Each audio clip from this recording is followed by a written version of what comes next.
So, yan na siya guys. Ang Leche Ube. Ube lecheflan. Ayan. Pwede siyang panghanda sa Pasko, sa darating na Christmas. Pwede rin siyang pang negosyo. Ayan. Super dali lang paggawa guys. Ayan siya. Yummy. Siya guys. Yummy. Ayan. Tikman natin siya, guys.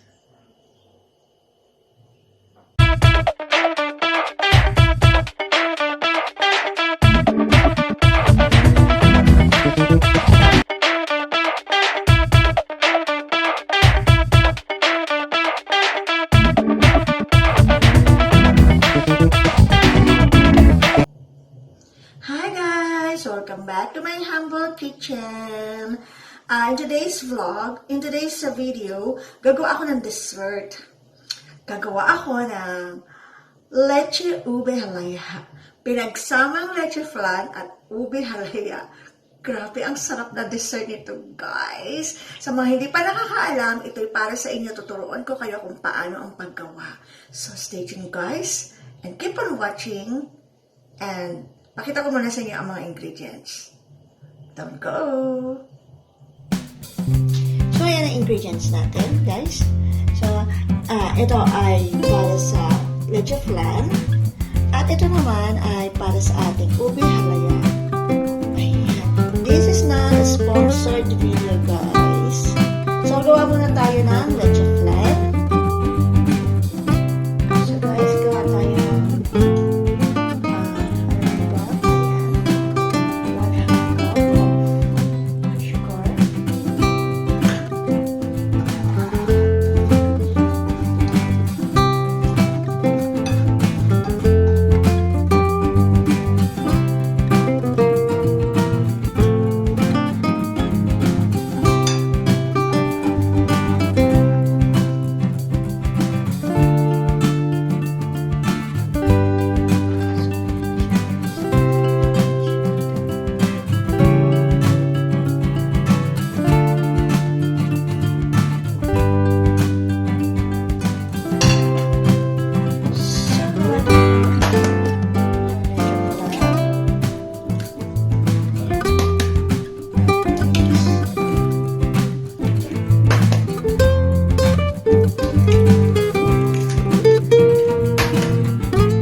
Ayan.